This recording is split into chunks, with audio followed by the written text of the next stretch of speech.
प्रधानमंत्री नरेंद्र मोदी ने देश के हालात सुधारने के लिए 20 लाख करोड़ के पैकेज का ऐलान कर दिया है। जिन लोगों को ये नहीं पता कि 20 लाख करोड़ में कितने जीरोज होते हैं, तो उन्हें मैं बता दूं कि 20 लाख करोड़ में 1, 2 और 13 राहुल गांधी होते हैं। एक सेकंड, इसमें हंसने वाली क्या बात है? बेशक आर्यभट्ट ने जीरो को इन्वेंट किया है, मगर राहुल बाबा ने तो उसे री इन्वेंट किया है। यकीन नहीं आता तो उनकी पार्टी से ही पूछ लो। आगे बढ़ो। नमस्कार दोस्तों, जय हिंद। मैं हूं रौनक और आप देख रहे हैं फन तंत्र। प्रधानमंत्री नरेंद्र मोदी जी का जो भाषण होता है ना, वो किसी सिंगिंग रियलिटी शो के ग्रैंड फिनाले की तरह ही होता है। आपको हर वक्त ये लगता है कि होस्ट अब विनर अनाउंस करेगा, अब वो उसका नाम बताएगा, लेकिन ना, मोदी जी का भाषण चेज करने वाले धोनी की तरह होते हैं। आपको लगता है कि धोनी अभी चौका छक्का मार के मैच जिता देगा, मगर वो सिंगल ले लेकर मैच को लास्ट ओवर तक लेकर जाता है। इस मामले में मोदी साहब और धोनी साहब में कोई फर्क नहीं है। जिस तरह रियलिटी शो का होस्ट विनर का नाम बताने से पहले आपको तड़पा तड़पा के मार डालता है, धोनी वो आखिरी बाउंड्री मारने से पहले आपकी जान सुखा देता है, उसी तरह मोदी साहब भी पॉइंट पर आने से पहले आपसे आपके कपड़े फड़वा देते हैं। कल रात भी ऐसा ही कुछ हुआ। मोदी जी आए तो थे ये बताने कि 17 मई के बाद लॉकडाउन का क्या होगा, मगर जिस स्पीड से वो आगे बढ़ रहे थे, ऐसा लग रहा था कि उनका भाषण खत्म होने तक 18 मई ना आ जाए। मैं भी मनी मन सोच रहा था कि मोदी जी इतना बिल्डअप ले रहे हो आप, अगर स्टोरी में कोई ट्विस्ट नहीं आया ना, और आपने अगर कोई बढ़िया घोषणा नहीं की ना, तो मां कसम टिकटॉक पर लहंगे में डांस करने वाले किसी लड़के का वीडियो देखकर मैं अपनी जान दे दूंगा। और आप टिकटॉकियों की दहशत देखिए। मैंने अभी मन में टिकटॉक का वीडियो देखने की धमकी दी ही थी कि मोदी जी सीधा पॉइंट पर आए और बोले, मित्रों मैं देश के लिए 20 लाख करोड़ का पैकेज अनाउंस करता हूँ। भाई साहब, 20 लाख करोड़ रुपया सुनकर तो मेरी अलमारी में रखे टेडी बियर की भी आंख से धुआं निकल गया। मैंने आंख बोला है, धुआं कहीं और। खैर, रसोई में बर्तन के टोकरे में रखा मेरा खाली कुकर भी सीटियां मारने लगा। ये सुनकर मेरा सोफा भी चूं चूं करने लगा। 20 लाख करोड़ का पैकेज सुना है। इतने पैसे एक साथ सुनकर इमरान खान अपने घर के टीवी के नीचे अपना कुर्ता खोलकर बैठ गए। उन्हें लगा 20 लाख बोलते बोलते मोदी जी की जबान अगर फिसल गई तो हो सकता है 1 आध करोड़ गिरकर मेरे कुर्ते पे आ गिरे। सच में कैसे कुर्ते आदमी हो। एक सेकंड, मैंने कुर्ते ही बोला, ठीक है, कुर्ते। खबर तो ये भी है कि मोदी जी के भाषण के बाद इमरान ने मोदी को फ़ोन लगाया और बोला कि मोदी जी, जैसे आप कश्मीर में 370 को नहीं मानते, हम बंटवारा भी नहीं मानते। खुदा के वास्ते हमें भी इस वक्त इंडिया में शामिल कर ही लो। चाहो तो तुम लोग गिलगित बाल्टिस्तान के साथ साथ लाहौर और इस्लामाबाद का भी टेम्परेचर अपने चैनलों पर बता देना, मगर खुदा के वास्ते हम लोगों को 150 करोड़ दे देना, वरना हमारी हालत तो ये है कि अगर 10 दिन और लॉकडाउन रखना पड़ा तो खुद पाकिस्तान के प्रधानमंत्री को अपनी सलवारें बेचकर घर की गैस भरवानी पड़ेगी।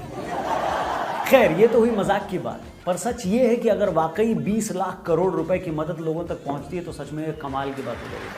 हमारी जीडीपी का 10%, मतलब जापान और अमेरिका के बाद अपनी जीडीपी का 10% खर्च करने वाले हम दुनिया के शायद चौथे या 5वें देश बने हैं। मगर इस बात पर भी कुछ लोगों को चैन नहीं है।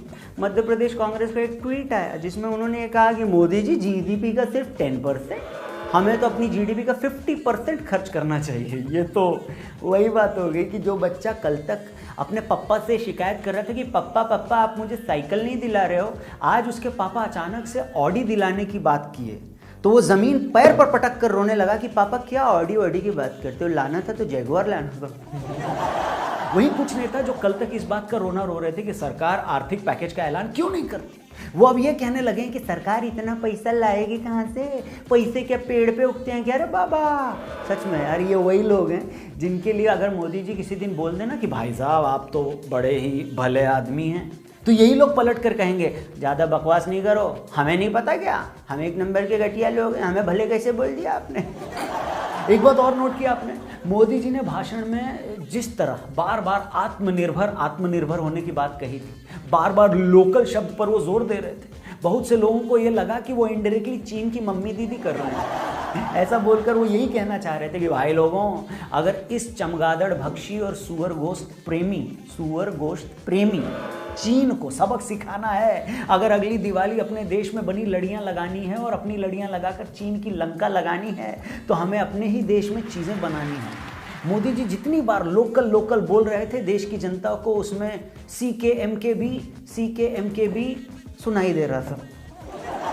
वैसे मेरे मोहल्ले का एक नशेड़ी ये कह रहा था कि मोदी जी बार बार लोकल पर इसीलिए जोर दे रहे थे क्योंकि उन्हें भी ये पता है कि अंग्रेजी पीना हर किसी के बस की बात नहीं है, इसलिए वो इशारों इशारों में कह रहे थे कि देसी पियो। लोकल से उनका मतलब देसी दारू से था। देखो मोदी जी हम नशेड़ियों का कितना ख्याल रखते हैं। हाँ सही बोला उस नशेड़ी ने, अग्री करता हूँ मैं उसके बाद से कि मोदी जी नशेड़ियों का तो ख्याल रखते हैं, तभी तो उन्होंने इस बार की स्पीच में बालकनी में आकर थाली या ताली बजाने जैसा कोई टास्क नहीं दिया, क्योंकि उन्हें पता था ठेके खुलने के बाद आधे से ज़्यादा देश टुन्न पड़ा हुआ है। ऐसा ना हो कि उनमें से कोई थाली और ताली बजाने बालकनी में आए और थाली की जगह खुद का ही बाजा बजा जाए, दिया जलाने की बजाय खुद की बत्ती बुझा जाए, इसलिए उन्होंने कुछ बोला ही नहीं। चलिए अब आपको चलते चलते कुछ पंक्तियों के साथ छोड़े जाता हूँ। ये लाइनें अगर आपको पसंद आएँ तो आपको पता है ना, इसका स्क्रीनशॉट लेके इंस्टा पे टैग करने का, कुछ अच्छा लगा तो मैं उसको शेयर भी मारेगा अपनी स्टोरीज पे। अर्ज किया है कि मैं फट से पॉइंट पे आता हूँ प्रिय, तुम बातें बड़ी घुमाती हो और 8 बजे मिलना मित्रों ये कहकर मुझे डराती हो।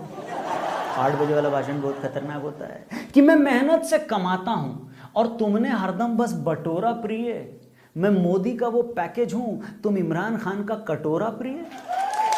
अरे मैं कॉटन का पैजामा हूँ तुम उसका लटकता नाड़ा प्रिय, हम आज बता रहे हैं तापमान कल हिस्सा होगा वो हमारा प्रिय। और आखिरी 2 पंक्तियों पे इतनी जोर की ताली बजाओ कि पड़ोसी के कान फट जाएं। 1 मिनट, कान ही बोला है मैंने। कि भारत के चक्कर में अपने नेबर्स भी क्या क्या सहें प्रिय, पहले पीके एमकेबी कहते थे अब सीके एमकेबी भी कहें प्रिय। अगर वीडियो पसंद आई हो तो कमेंट में ज़रूर लिखना क्या, या तो ये या ये जो आपकी मर्जी है। चैनल सब्सक्राइब करने का हेलो अगर नहीं किया है तो, और हाँ फेसबुक पे देख रहे हो तो पेज लाइक करने का। और रही बात लॉकडाउन एक्सटेंशन की तो मैं इतना ही कहूँगा दोस्तों कि इससे घबराने का बिल्कुल नहीं। जो देश इससे पहले हाउसफुल 4 जैसा परमाणु हमला झेल चुका हो उसके सामने लॉकडाउन 4 की भला क्या होगा। ख्याल रखो अपनों का भी और अपना भी। जल्दी मिलते हैं। जय हिंद।